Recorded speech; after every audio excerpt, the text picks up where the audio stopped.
வேண்டிய பணத்தை கொடுத்து, இவர்கள் மூப்பரோட கூட வந்து ஆலோசனை பண்ணி சேவகருக்கு வேண்டிய பணத்தை கொடுத்து, காவற் சேவகர்கள் பிரதான ஆசாரியரிடம் கல்லறையில் நடந்த யாவற்றையும் அறிவிக்கிறார்கள். உடனே பிரதான ஆசாரியர் மூப்பரோட கூடி வந்து ஆலோசனை பண்ணுகிறார்கள். ஆலோசனை சங்கத்தை கூட்டி மேற்கொண்டு என்ன செய்வது என்று ஆலோசனை நடைபெறுகிறது. இயேசு கிறிஸ்து உயிர்த்தெழுந்தார் என்னும் சத்தியத்தை நம்பக்கூடாது என்பதில் இவர்கள் உறுதியாக இருக்கிறார்கள். சத்தியத்தை தாங்கள் நம்பாதது மாத்திரமல்ல, மற்றவர்களும் நம்பக்கூடாது என்பதில் தீர்மானமாக இருக்கிறார்கள். ஆலோசனை சங்கத்தார் கூடி சேவகருக்கு வேண்டிய பணத்தை கொடுப்பது என்று தீர்மானம் பண்ணுகிறார்கள். நடைபெற்ற உண்மை சம்பவத்தை மறைத்து நடைபெறாத பொய்களை கூறுவதற்கு இவர்களுக்கு லஞ்சம் கொடுக்கப்படுகிறது. கட்டுக்கதைகளை கூறுவதற்காக இவர்கள் கூலிக்கு அமர்த்தப்படுகிறார்கள். காவற் சேவகர்களுக்கு வேண்டிய பணம் கொடுக்கப்படுகிறது.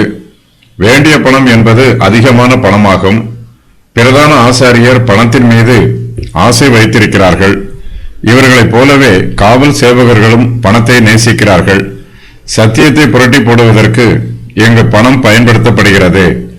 இயேசு கிறிஸ்துவின் சுவிசேஷத்திற்கு விரோதமாக கட்டுக்கதைகளை கூறுவதற்காக ஆலோசனை சங்கத்தார் காவல் சேவகருக்கு வேண்டிய பணத்தை கொடுக்கிறார்கள். தாங்கள் கூறுவது பொய் என்று தெரிந்த போதிலும் காவல் சேவகர்கள் பணத்திற்காக பொய்யான கட்டுக்கதைகளை கூறுவதற்கு ஆயத்தமாக இருக்கிறார்கள். இவர்களுக்கு கொடுக்கப்படும் பணம் பிரதான ஆசாரியரின் சொந்த பணமல்ல, ஆலோசனை சங்கத்தின் பணம். ஆலோசனை சங்கத்திற்கு தேவாலயத்தின் காணிக்கையில் இருந்து பணம் கொடுக்கப்படுகிறது.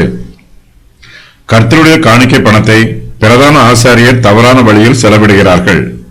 தேவனுடைய பணம் சத்தியத்தை நிலைநிறுத்துவதற்காகவும் அதை பிரகடனப்படுத்துவதற்காகவும் செலவிடப்பட வேண்டும்.